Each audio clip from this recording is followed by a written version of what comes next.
Repeat Edna, Ralph, Sam. Edna, Ralph, Sam, Elmer,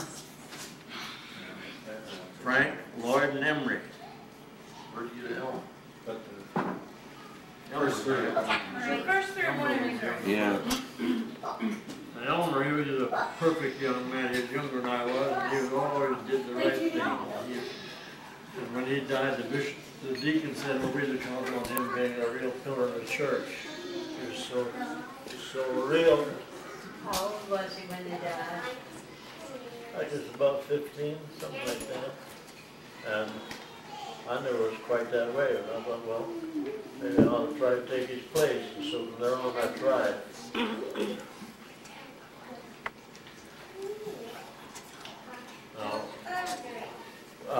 Agnes's folks moved to North Dakota during when it was opened up for immigration.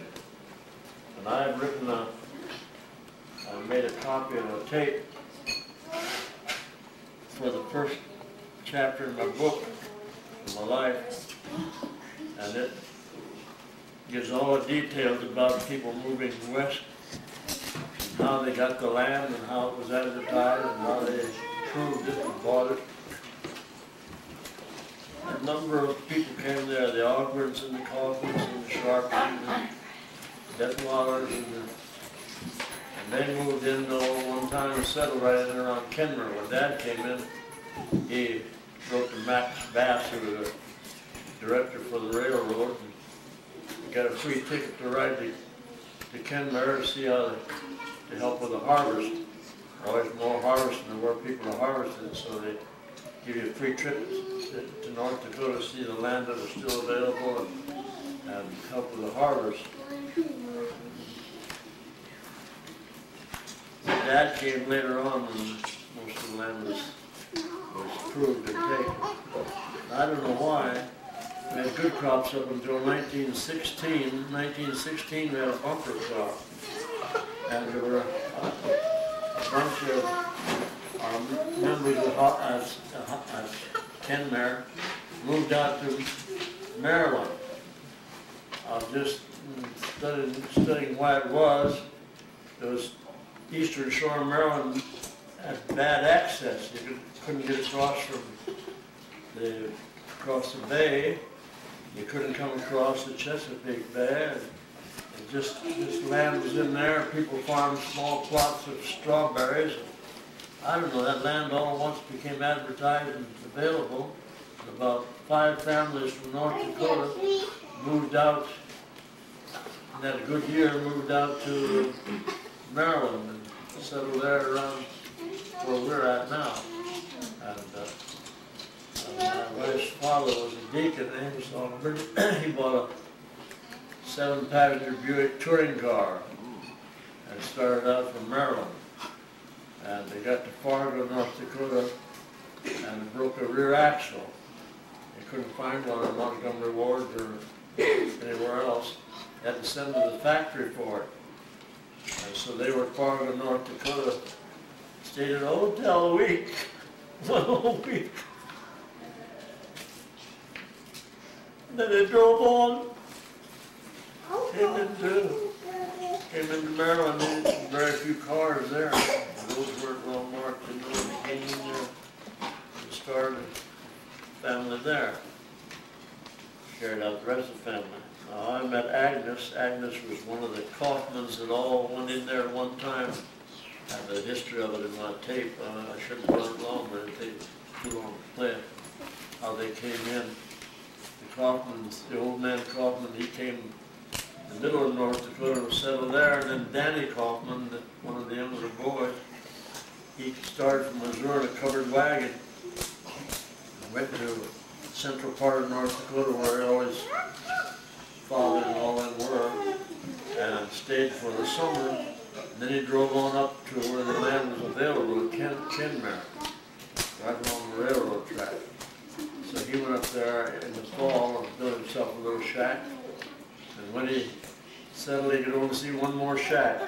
The trail was open so you could see all around.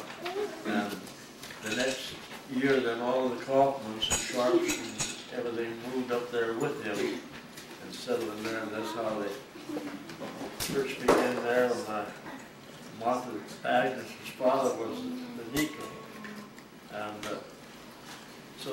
came back, Agnes wanted to come back to visit her cousins and things in North Dakota, so she came back and had been east and visited. She's a wonderful girl. She made a good wife for my older brother, but my brother passed away then, so I wanted to meet this girl. And she was working for our preacher. Our preacher had a young family, 6 children. They all had whooping cough at one time. And another one on the way. And another one was on the way expecting another child. Who was he? Who was he? Joe Lehman. Joe Lehman. And so made a date with her. We were going over the other side of Kenmare to a Brethren Bishop that was leaving the country, and he was acquainted with Joe Kaufman and Joe's relatives from up around west of Gettysburg, up to Chambersburg. They were in there to visit them, and they visited Joe and visited the Lehmans. We were there at the party that night. I took Agnes, first date, took her to that party. Sam took Grace, her cousin, Grace Kaufman, her cousin, and we went together. And Did you find him or did somebody else find him?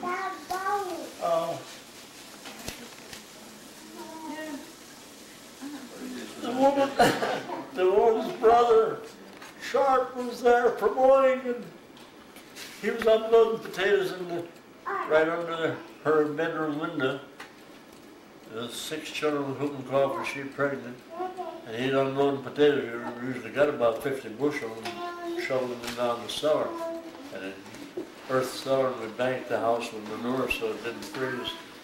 And he had a lantern hanging out there, and she woke up and said, well, Joe, she called Joe and he didn't answer, so she called her brother Levi, said, go look for Joe, something must have happened. So he went out and he found him laying by the windmill. And he went in. That was before you got back. That's before we got back, yes. And he went in and said, oh, I found him, but I think we'll have to have some help. So he called a doctor and the deacon. And we got home and they were there.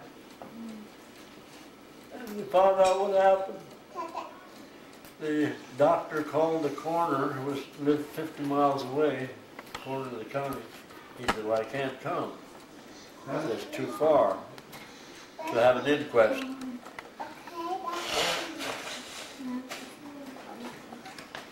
The coroner couldn't come. And then it started to snow a little bit, and his wife got rather hysterical, so we went out and covered him with a blanket, and the doctor called the coroner again. And the coroner said, if you have about 6 adults there, examine them, each one examine them separate. And I'll let the undertaker take him to town. So we lured him in the cart, took him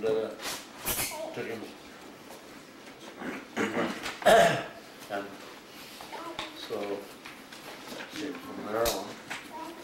The next day then we had an inquest, and those who had examined the body were asked to go in, and we had a meeting, and I don't think we examined the body had been examined after they'd taken it in by a doctor. And so they decided it was an accident.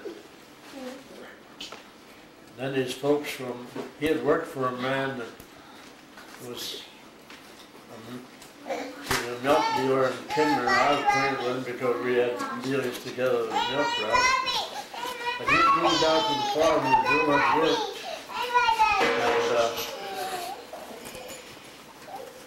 And Dad, could we pass on that particular death and go on to some of the others on your chart? Well, anyway, they got out the story that he was murdered and drug over there and laid bound by the windmill. Anyway, you want my tape, I'll get it sometime and you can listen to that. Can we go into some of the things on here, Pop? Who killed him? That was Agnes's. That's how I met Agnes. That was his first date. That was Wild the night. Yeah. first date.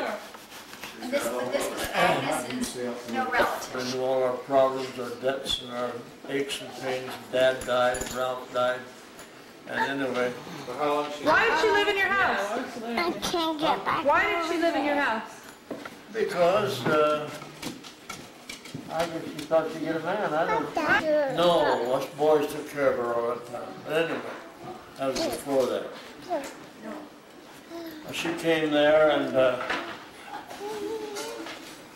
I said, that was the first date and I brought her home. We had dated after that. And then she went home. She lived with Mom and took care of Mom and lived there and we worked for her, we couldn't pay her. And finally, we had to go to Minneapolis to take Sam down to a hospital. And Uncle Dan was there, Model T Ford and his wife. We all drove together to Minneapolis. I'd never been in the city, saw a streetcar or anything. And we was on Nicollet and Hennepin Avenue, coming down. We just had a ball game and the town was full of people coming and going. We were trying to find this hospital. And I came through a green light and Uncle Dan had a Model T and he got about halfway across and he stopped. And the motor stopped. There he was, halfway blocking the street and everybody wanted to work. He got out and cranked it, had to get out and crank it. And his wife said, if you ever get me out of this city, you'll never get me here again, anyway. But anyway, we left Sam there and then he stayed about 3 weeks and came home on the train. And Agnes went from there to Michigan to her cousins, and we owed her money and she didn't have money to go on home. After she was there, she wrote and I sent her $20 to get on the Greyhound bus to go to their home. So we still owe her money, I guess. But You've anyway. been engaged already. Yeah, we'd been engaged by that time. You didn't tell her. You didn't tell us how you proposed, or where you were. Well, my proposals were both pretty difficult. Agnes' birthday, she came back. And the year we were married, she came back to a conference. I met her at Fargo, North Dakota, took her to Minneapolis to Minnesota to a conference, and we came on home. And had trouble with a binder or something, and her birthday's on the 3rd of July, and I asked her if she was staying with her aunt, and I asked her to come over for supper. She came over for supper and went into town to get some part for the machinery we were working with. I don't know what it was, and they had a flat tire. I got out and I pumped it up. We went on into town and got her stuff, came on back part way and had another flat tire. Then I figured, well, I took it apart that time. I had to patch the tire and pump it up myself. We went down along the railroad track with only a road and sat there and talked for a while. So I popped a question. Why? Asked her if she'd marry me. She said, if you think you can stand me, she said. Aww. How old were you? How old, when was she? What's the date of her birth? What's that? What's the date of her birth? Oh, 07. July the 3rd, 1907. She's older than you. Yeah. Grandpa, how old were you when you proposed? What's that? Somebody, can you ask him? How old were you when you proposed? You got married in 1933 in Yep. September. Was it Yeah. that same year? Why, sure. Huh? Sure, she couldn't wait, neither did Well, that I. was in July 1933. All right. 22, actually, yeah. Anyway, Yeah, so then we got married and came back east and drove home Model A. Got married in North Dakota. They were married without any of her family there. They were all here in Pennsylvania, so they had a church. Was it a special church wedding? Yes, it was announced we were going to be married on Sunday night. And some of the young fellas never saw a wedding. They said, sure, I wouldn't have went if I'd known that's all there was to it. Let's see. What else was I going to say? Tell us about your honeymoon. Oh, Wow. yes. I tell you, this is one story I've never told anybody, I don't think. But she was more like a sister than a bride. She lived in her home, when Mom was sick and Dad had trouble. She came and helped Mom out. She went up the stairs and went through a door to the girls' room, and this boy went up through a curtain to the boys' room, and she knew all our problems, our financial problems and everything. I said it was more like a sister than a wife. And we were never intimate until about 10 days after we were married.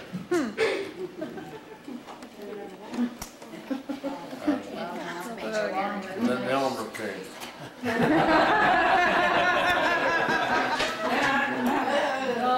You want to tell a little about losing her? Oh, yes, well, I think it was so nice the way you knew she was sick and you planned to go back to North Dakota. And you were just leaving taking Harry and leaving the rest with their family.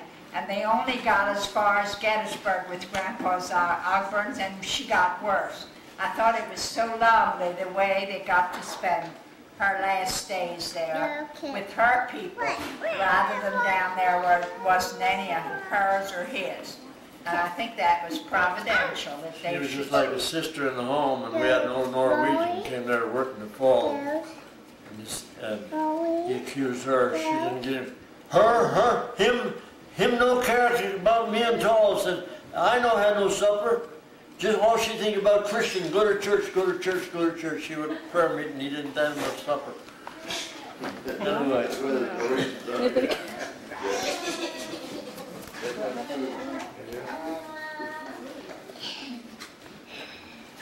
And maybe you all know that the first mother was buried up at Gettysburg, and she's buried alongside her parents, the Ogburns, in a church cemetery. Really, it's at Momansburg, Mennonite Church is where she's buried, and also Grandpa and Grandma Ogburn are buried there. And there was one thing, I didn't mention, did I, in my talk, how wonderful Grandpa and Grandma Ogburn were to me. They were very special people, and I said not everybody that steps in and takes over a family have as kind of parents of the older children as they were. They were wonderful.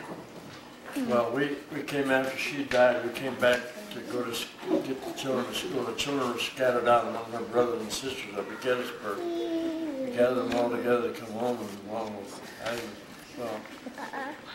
I didn't tell her we were married up at her sister's place, and her cousins all came in and played on the piano. I walked with the King Hallelujah. I talked with the King Hallelujah. Talking now about our wedding. Yes, our wedding. Then we came on home, and Harry, this little fellow, we stopped in Delaware and bought some apples. And said, now children don't eat those apples that have been sprayed. They have to be washed first. Pretty soon Harry says, Mom, can I eat my apple now? I wiped it on my shirt tail. That was so cute the way, we'd just been married maybe less than a week before, and he said, Mom, can I? Oh, that's That nice. is so sweet. That's nice. Do you remember that, Harry? Oh, sure. You do? Yeah, 3 years old. Those are really delicious. One thing, when I took and married Agnes and Martha, then went up to Amos Auburn's one time, that's Agnes's parents, without her. I went to conference and said, don't you come up here without bringing Martha along. So she would take us right in. Well, Mother came down then and kept house with me for me, tried to. She was very, very poor shape too. She needed an operation. And they went to Milton Brattville's church and pointed there. And one day Milton Brattville got me off the side when I was up to Fraser and said, Amos said, your mother can't stay on there. I said, you've got to get another mother for those children. He said, we've got a lady up here, said, working on the main line. I think it'll make a wonderful mother for your children. And Ruth, she jumped on him and said, you don't believe in making matches. He said, no, but he said, she's up here. I said, how old is she? He said, 28. I said, if she's 28 years old and not married, there's something wrong with her. Oh, Grandpa. But how old was Agnes when you married her? 26. Yeah. So Getting up anyway, there. anyway, He I tried to changed get, his mind, Patty. He's Oh, not- that's good to know. I tried to get in touch with her and I couldn't meet her. Write to her, and I didn't want the children at home to know what writing about. I call or write Emery. Hear anything from Montgomery Ward lately? MW. MW, Montgomery Ward. No, but I kept in touch that way. We found out she was going to be at a wedding on top of the hill at Malins. And going to be a girl working there, and I was down with Mom and Emery. And so we made tentatively a date for her to go into Philadelphia to see her friend graduate from nursing school. And so we agreed that Emery's would take us in. Martha and I, and another couple, Emery and Ruth, were going in. The other two couples were married. One, huh? The other were married couples. Emery and Ruth took us in, and of course, Emery made the men sit in the front seat with him. And women sat in the back.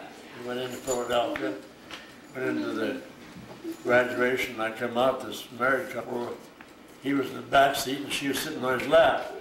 I said, come on, get in there. I said, we're not kids anymore. So that's the first I got close to her. They, Back seat. in the back seat. Yeah. But going in, I guess what we did was one of us sat with Emery's and the other one sat in back with the couple. So, That's how we did. was it? All right. You And know, then you- coming back, going back to Fraser we So how did you propose to her?